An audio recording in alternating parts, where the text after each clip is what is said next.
Yemen की तरफ सफर के लिए निकले। गर्म रेगिस्तान की हवाओं में काफिले के कदम धीरे धीरे यमन की तरफ बढ़ रहे थे, लेकिन रास्ते में एक अजीब वाकया हुआ। एक वादी में एक ऊंट लोगों को गुजरने से रोक रहा था। जब उस ऊंट ने आपको देखा तो अपना सीना जमीन पर रगड़ने लगा, तो आप अपने ऊंट से उतरकर उस ऊंट पर सवार हो गए और जब वादी के दूसरे तरफ पहुंचे तो आपने उस ऊंट को छोड़ दिया। जब आप काफिले के साथ सफर से वापस लौटे तो देखा कि वो वादी पानी से भर गया है। आपने काफिले वालों से कहा, सारे लोग मेरे पीछे पीछे आ जाओ। जब आपने उस वादी में अपना पहला कदम रखा तभी अल्लाह ताला ने अपना करिश्मा दिखाया और पानी को एक ही लम्हे में खुश्क कर दिया। हजरत मोहम्मद सल्लल्लाहु अलैहि वसल्लम और काफिले के लोग आसानी से वादी पार कर गए। जब काफिला सलामती के साथ मक्का लौटा तो लोगों ने सारा वाकया शहर वालों को सुनाया। तो लोगों ने कहा, इस बच्चे की शान बहुत निराली है। सुभान अल्लाह। जो लोग नबी पाक से सच्ची मोहब्बत करते हैं तो दिल से लिखिए, आई लव मोहम्मद।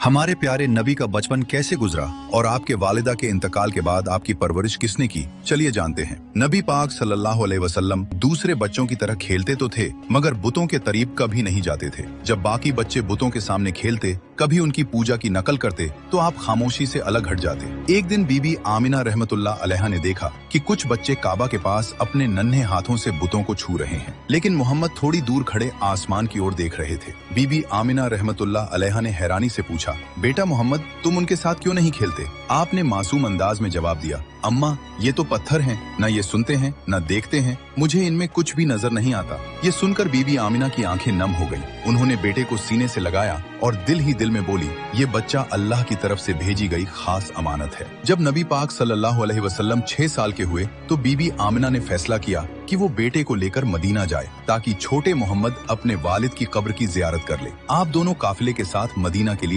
हमारे नबी को दूध पिलाने वाली दाई कौन थी और आपका नाम मोहम्मद किसने रखा, चलिए जानते हैं। ये उस वक्त की बात है जब हमारे नबी की पैदाइश हो चुकी थी। जब मक्का के लोग अपने बच्चों के नाम अपने बुतों पर रख रहे थे, तभी हजरत अब्दुल मुत्तलिब खामोशी से आगे बढ़ते हैं। उनकी गोद में दोनों जहां के आका मोहम्मद सल्लल्लाहु अलैहि वसल्लम थे। जैसे ही उन्होंने नाम पुकारा, इसका नाम मोहम्मद है, भीड़ में सरगोशियां शुरू हो गयी। ये कैसा नाम है, हमने तो ये नाम कभी नहीं सुना, हमारे बुतों जैसा तो बिल्कुल नहीं है। तभी भीड़ में से एक जवान निकला और बोला, मोहम्मद, यानी तारीफ के काबिल। इतना सुनते ही भीड़ में बस एक ही नाम, मोहम्मद मोहम्मद। बीबी आमीना अपने बेटे को देखकर कहती हैं, जब मैंने उसे गोद में लिया लगा जैसे मेरा हर गम हर दर्द मिट गया। उसका चेहरा चांद की तरह चमक रहा था। उसकी आंखों में ऐसा सुकून था जो मैंने कभी न देखा। कबीला बनी साद की औरतें जो बच्चों को दूध पिलाने और पालने का काम करती थी, जो हर साल मक्का आती थी, इस साल भी मक्का जा रही थी। उनमें थी बीवी हलीमा, एक शख्स जिसने नबी करीम सल्लल्लाहु अलैहि वसल्लम की मोहब्बत में अपने दांत तोड़े किया। अब जानते हैं वो शख्स कौन है। वो शख्स है